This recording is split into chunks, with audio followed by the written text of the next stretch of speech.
CM ಆಗಿರ್ಬೇಕಾದ್ರೆ 5 ವರ್ಷ ಹೋರಾಟ ಮಾಡಬೇಕು ಅಂತ ಹೇಳಿ ಯತೀಂದ್ರ ಸಿದ್ದರಾಮಯ್ಯನವ್ರ ಹೇಳಿಕೆ ಎರಡು. ಮೊದಲನೇದು, ಹಿಂದೂ ರಾಷ್ಟ್ರ ಆದರೆ ಪಾಕಿಸ್ತಾನದಲ್ಲಿ ಬೇರೆ ಬೇರೆ ಮುಸ್ಲಿಂ ರಾಷ್ಟ್ರಗಳಲ್ಲಿ ಯಾವ ರೀತಿ ಗೊಂದಲಗಳು ಇದೆಯೋ ಆ ರೀತಿ ಹಿಂದೂ ರಾಷ್ಟ್ರ ಆದರೆ ಭಾರತದಲ್ಲೂ ಆಗತ್ತೆ ಏನಂತ ಒಂದು ಹುಚ್ಚು ಹೇಳಿಕೆ ಕೊಟ್ಟಿದ್ದಾರೆ ಅವರು. ವಿಶ್ವದಲ್ಲಿ ಹಿಂದೂ ರಾಷ್ಟ್ರ ಆಗಂತ ಶಕ್ತಿ ಇರೋದು ಭಾರತಕ್ಕೆ ಮಾತ್ರ.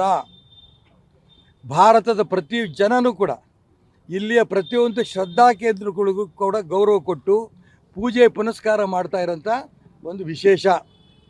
ಅದು ಅಯೋಧ್ಯೆ ರಾಮ ಮಂದಿರ ಇರ್ಬೋದು, ಅದು ಕಾಶಿ ವಿಶ್ವನಾಥನ ದೇವಸ್ಥಾನ ಇರ್ಬೋದು, ಮಥುರಾ ಶ್ರೀಕೃಷ್ಣನ ದೇವಸ್ಥಾನ ಇರ್ಬೋದು, ಗೋಮಾತೆ ಇರ್ಬೋದು, ಸಾಧು ಸಂತರು ಇರ್ಬೋದು, ಈ ಮಾತೃಭೂಮಿ ಇರ್ಬೋದು, ಎಲ್ಲದಕ್ಕೂ ಕೂಡ ಶ್ರದ್ಧೆಯಿಂದ ಪೂಜೆ ಮಾಡೋಂಥ ಕೋಟಿ ಕೋಟಿ ಜನ, ನೂರಾರು ಕೋಟಿ ಜನ ಈ ದೇಶದಲ್ಲಿ ಹಿಂದೂ ರಾಷ್ಟ್ರ ಆಗಬೇಕು, ಭಾರತೀಯ ಸಂಸ್ಕೃತಿ ಉಳಿಬೇಕು ಅಂತ ಹಗಲು ರಾತ್ರಿ ಪ್ರಯತ್ನ ಮಾಡ್ತಾ ಇದ್ದಾರೆ. ಇಂಥ ಸಂದರ್ಭದಲ್ಲಿ ಮಾನ್ಯ ಯತೀಂದ್ರ ಸಿದ್ದರಾಮಯ್ಯನವರು ಇದು ಹಿಂದೂ ರಾಷ್ಟ್ರ ಆಗಿಬಿಟ್ರೆ ಪಾಕಿಸ್ತಾನ ಆದಂಗೆ ಆಗಿಬಿಡುತ್ತೆ ಅನ್ನೋಂಥ ಮಾತನ್ನು ಹೇಳಿದ್ದಾರೆ. ಪಾಕಿಸ್ತಾನದಲ್ಲಿ ಎಲ್ಲ ಧರ್ಮದ್ರೋಹಿಗಳೇ ಇರೋದು.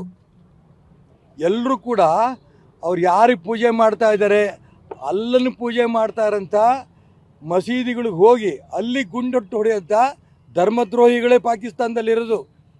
ಹಿಂದೂಸ್ತಾನದಲ್ಲಿರೋಂಥ ಎಲ್ಲ ಹಿಂದೂಗಳು ಕೂಡ ಶ್ರದ್ಧಾ ಕೇಂದ್ರಗಳಲ್ಲಿ ಪೂಜೆ ಮಾಡೋದು. ಭಾರತಕ್ಕೂ ಪಾಕಿಸ್ತಾನಕ್ಕೂ ವ್ಯತ್ಯಾಸ ಇಷ್ಟೇ.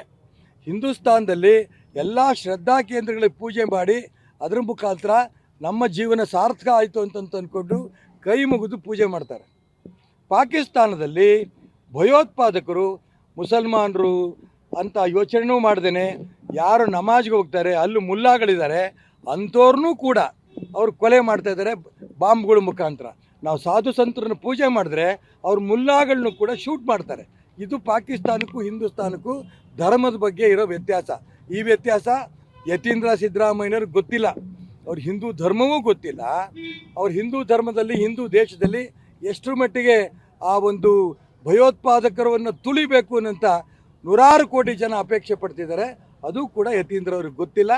ಅವರಿಗೆ ಏನೂ ಗೊತ್ತಿಲ್ಲದೇ ಸಿದ್ದರಾಮಯ್ಯನವ್ರ ಮಗ ಅನ್ನೋಂಥ ಒಂದೇ ಕಾರಣಕ್ಕೆ ಅವ್ರ ಹೇಳಿಕೆ ಕೂಡ ಸಾಕಷ್ಟು ಪ್ರಚಾರ ಆಗಿಬಿಟ್ಟಿದೆ.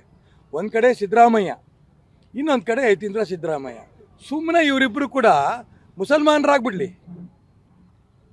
ಯಾಕೆಂತಂದರೆ ಅವರಿಗೆ ಮುಸಲ್ಮಾನರ ಬಗ್ಗೆ ಇರೋಷ್ಟು ಪ್ರೀತಿ ಗೌರವ ಬೇರೆ ಯಾರ ಬಗ್ಗೆನೂ ಇಲ್ಲ. 10,000 ಕೋಟಿ ಮುಸಲ್ಮಾನರು ಕೊಡ್ತೀವಿ ಅವ್ರ ಅಭಿವೃದ್ಧಿಗೆ ಅಂತ ಹೇಳ್ತಾರೆ. ಹಿಂದುಳಿದವರು ದಲಿತರ ನಾಯಕ ಅಂತ ಸಿದ್ದರಾಮಯ್ಯ ಹೇಳ್ತಾರೆ. 1,000 ಕೋಟಿನೂ ಕೂಡ ಹಿಂದುಳಿದವ್ರಿಗೆ ದಲಿತರು ಕೊಟ್ಟಿಲ್ಲ. ಸುಮ್ಮನೆ ಇವರು ಯತೀಂದ್ರ ಸಿದ್ದರಾಮಯ್ಯನವರು ಅವರು ತಕ್ಷಣ ಮುಸಲ್ಮಾನರಾಗ್ಬಿಡೋದು ಒಳ್ಳೆಯದು. ಪಾಕಿಸ್ತಾನಕ್ಕೆ ಹೋಗ್ಬಿಟ್ಟು ಇಲ್ಲ ಅಂದರೆ ಈ ದೇಶದಲ್ಲಿರೋಂಥ ಯೋಗ್ಯತೆಯೂ ಇಲ್ಲ, ಈ ದೇಶಭಕ್ತಿ ಬಗ್ಗೆನೂ ಅವ್ರಿಗೆ ಗೌರವ ಇಲ್ಲ, ಧರ್ಮದ ಬಗ್ಗೆನೂ ಅವ್ರಿಗೆ ಆಸಕ್ತಿ ಇಲ್ಲ. ಹಾಗಾಗಿ ಸಿದ್ದರಾಮಯ್ಯ ಮತ್ತು ಯತೀಂದ್ರ ಸಿದ್ದರಾಮಯ್ಯನವರು ಮತಾಂತರ ಆಗಿ ಅವರು ಮುಸಲ್ಮಾನರಾಗಲಿ ಹೋಗಿ ಪಾಕಿಸ್ತಾನದಲ್ಲಿ ಸೇರಿಕೊಳ್ಳಿ ಅನ್ನೋಂಥ ಮಾತನ್ನು ಅವ್ರು ಹೇಳ್ತೀನಿ. ಇದು ಮೊದಲನೇದು.